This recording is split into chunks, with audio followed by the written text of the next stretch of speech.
എൻ്റെ പുതിയ വീഡിയോയിലേക്ക് എല്ലാവർക്കും സ്വാഗതം. ഇന്നത്തെ വീഡിയോ ഒരു മന്തി റെസിപ്പിയാണ്. വീട്ടിൽ എളുപ്പത്തിൽ എങ്ങനെ ഉണ്ടാക്കിയെടുക്കുക എന്നാണ് ഞാൻ കാണിക്കുന്നത്. എൻ്റെ വീഡിയോ ആദ്യമായിട്ടാണ് കാണുന്നതെങ്കിൽ ലൈക്ക് ചെയ്യണം, സബ്സ്ക്രൈബ് ചെയ്ത് സപ്പോർട്ട് ചെയ്യണം. കുറഞ്ഞ ഇൻഗ്രീഡിയൻസ് വെച്ച് തന്നെ വീട്ടിൽ എളുപ്പത്തിൽ ഉണ്ടാക്കിയെടുക്കാം. ഞാനിവിടെ 500 ഗ്രാം റൈസ് വെച്ചിട്ടാണ് ഉണ്ടാക്കുന്നത്. അതിലേക്ക് 1.5 കിലോ ചിക്കനും എടുത്തിട്ടുണ്ട്. കടയിൽ കിട്ടുന്ന അതേ ടേസ്റ്റിൽ തന്നെ നമുക്ക് ഉണ്ടാക്കിയെടുക്കാം. ഇതുണ്ടാക്കാൻ വേണ്ടി ആദ്യം ചിക്കൻ ഒന്ന് മാഗ്നേറ്റ് ചെയ്ത് വെക്കണം. അതിന് വേണ്ടിയിട്ട് ഞാൻ ചിക്കൻ ഒരു പാത്രത്തിൽ ഇട്ട് കൊടുത്തിട്ടുണ്ട്. അത് ഇതുപോലെ ഫോർക്ക് കൊണ്ടോ കത്തി കൊണ്ടോ ഇതുപോലെ ഒന്ന് കുത്തി കൊടുക്കാം.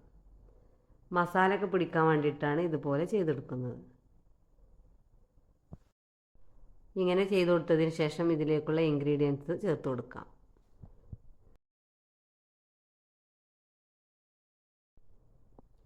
1/2 ടീസ്പൂൺ കുരുമുളക് പൊടി, 1/2 ടീസ്പൂൺ ജീരകത്തിൻ്റെ പൊടി, ചെറിയ ജീരകം പൊടിച്ചതാണ് ഇട്ട് കൊടുക്കുന്നത്. പിന്നെ ഒരു വലിയ ക്യാപ്സിക്കം ചെറുതായി അരിഞ്ഞെടുത്തത്, സവാള അരിഞ്ഞെടുത്തത്, മല്ലിയില ചെറുതായി അരിഞ്ഞെടുത്തത്, പുതിനയില, 1/2 കപ്പ് സൺഫ്ലവർ ഓയിൽ, പിന്നെ ഇതിലേക്ക് 2 മാഗി ക്യൂബാണ് ഇട്ട് കൊടുക്കുന്നത്. അത് ഇതുപോലെ പൊടിച്ച് ഇട്ട് കൊടുക്കാം. ഇതിട്ട് കൊടുക്കുന്നത് കൊണ്ട് തന്നെ വേറെ ഉപ്പിൻ്റെ ആവശ്യമില്ല. ഇനി ഇതിലേക്ക് കളറിന് വേണ്ടി ഫുഡ് കളറാണ് ഒഴിച്ചു കൊടുക്കുന്നത്. ഇത് ഓപ്ഷനിലാണ്, കളർ കിട്ടാൻ വേണ്ടിയിട്ടാണ് ഞാനിതിവിടെ ചേർത്ത് കൊടുക്കുന്നത്. എല്ലാം ഇട്ട് കൊടുത്തതിന് ശേഷം ഇതുപോലെ ഒന്ന് മിക്സ് ആക്കി എടുക്കാം. അതിന് ശേഷം 30 മിനിറ്റ് റെസ്റ്റ് ചെയ്യാൻ വെക്കാം. ഫ്രിഡ്ജിൽ വെക്കുകയാണെങ്കിൽ ഒന്നുകൂടി നന്നായിരിക്കും. ഇനി ഇതാവുമ്പോഴേക്കും റൈസ് റെഡിയാക്കാം. അതിന് വേണ്ടിയിട്ട് 500 ഗ്രാം റൈസ് ഞാനൊരു പാത്രത്തിലേക്ക് ഇട്ട് കൊടുത്തിട്ടുണ്ട്. ഇത് കുതിർക്കാൻ വേണ്ടി വെള്ളം ഒഴിച്ച് കൊടുക്കാം.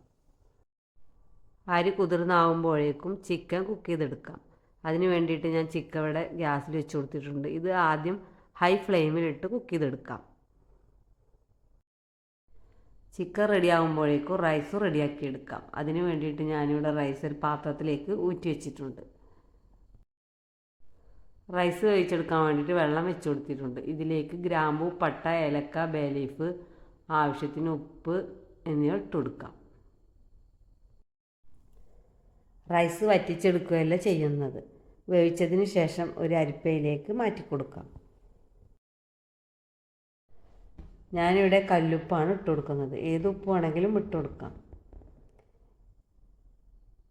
ഇനി ഇതിലേക്ക് റൈസ് ഇട്ട് കൊടുക്കാം. ഒരു ഉണക്കനാരങ്ങ ഇട്ട് കൊടുത്ത് നന്നായി ഇളക്കിയതിന് ശേഷം അടച്ച് വെച്ച് വേവിച്ചെടുക്കാം. ചിക്കൻ ഒരു ഭാഗം കുക്കായി വന്നിട്ടുണ്ട്. ഇനി ഇത് തിരിച്ചിട്ട് കൊടുക്കാം. തിരിച്ചിട്ട് കൊടുക്കുമ്പോൾ മീഡിയം ഫ്ലെയിമിൽ വെച്ച് കുക്ക് ചെയ്തെടുക്കാം. ഇതുപോലെ എല്ലാം തിരിച്ചിട്ട് കൊടുക്കാം. മീഡിയം ഫ്ലെയിമിൽ വെച്ച് തന്നെ ഇത് കുക്ക് ചെയ്തെടുക്കണം, അല്ലെങ്കിൽ ഇത് കരിഞ്ഞു പോകും. ഇനി ഇതിലേക്ക് കുറച്ച് കുരുമുളക് ഇട്ട് കൊടുക്കാം. ചോറിലൊന്നും അങ്ങനെ കടിക്കാൻ വേണ്ടിയിട്ടാണ് ഇത് ഇട്ട് കൊടുക്കുന്നത്. ചിക്കൻ റെഡിയായി. ഇനി റൈസ് വേവിച്ചതിന് ശേഷം ഇതിലേക്ക് ഇട്ട് കൊടുക്കാം. റൈസ് കുക്കായിട്ടുണ്ട്. ഇനി ഇതൊരു അരിപ്പയിലേക്ക് മാറ്റി കൊടുക്കാം. അതിന് ശേഷം ചിക്കൻ്റെ മുകളിലേക്ക് ഇതുപോലെ ഇട്ട് കൊടുക്കാം.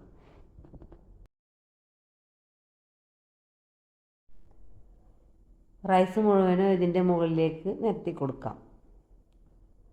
അതിനുശേഷം ഇതിൻ്റെ മുകളിലേക്ക് കുറച്ച് മഞ്ഞൾപ്പൊടി കലക്കിയത് ഒഴിച്ചു കൊടുക്കാം. ഒരു കളറ് കിട്ടാൻ വേണ്ടിയിട്ടാണ് അത് ഒഴിച്ചു കൊടുക്കുന്നത്.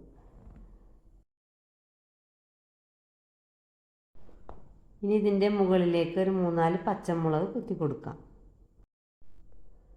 അതിനുശേഷം ഇതിലേക്ക് ഒരു ചെറിയ പാത്രത്തിൽ ചാർക്കോൾ ഇട്ട് കൊടുത്തൊന്ന് സ്മോക്ക് ചെയ്തെടുക്കാം.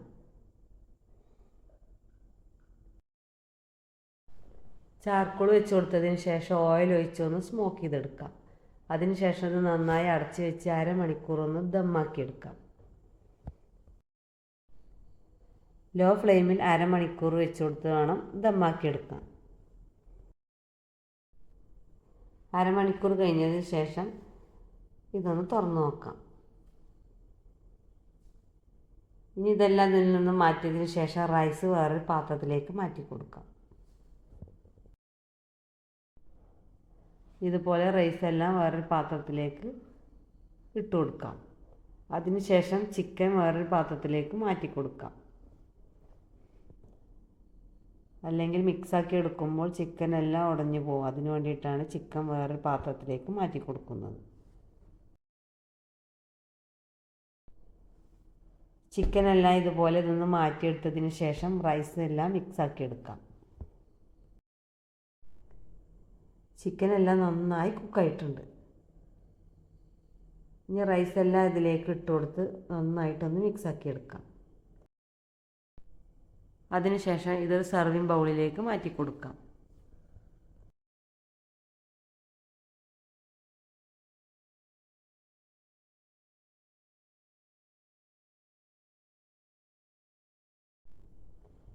നന്നായി മിക്സാക്കി എടുത്തതിന് ശേഷം മാറ്റിവെച്ച റൈസ് ഇതിലേക്ക് ഇട്ട് കൊടുക്കാം. ഇനി എല്ലാം കൂടി നന്നായി ഇളക്കി യോജിപ്പിച്ചെടുക്കാം.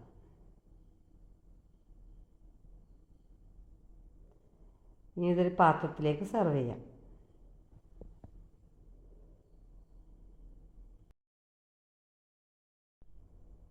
വീട്ടിൽ കുട്ടികളെല്ലാം ഉണ്ടെങ്കിൽ അവർക്കൊക്കെ നന്നായിട്ട് ഇഷ്ടപ്പെടും. അപ്പോൾ എല്ലാവരും ഇതൊന്ന് ട്രൈ ചെയ്ത് നോക്കണം. അഭിപ്രായങ്ങൾ നിങ്ങൾ ഫീഡ്ബാക്കായി അറിയിക്കണം.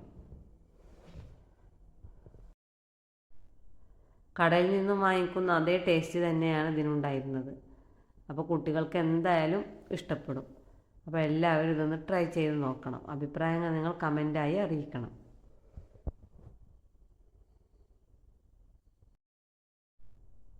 ഇനി അടുത്തൊരു വീഡിയോ ആയിട്ട് വരാം. അതുവരേക്കും അസ്സലാമു അലൈക്കും.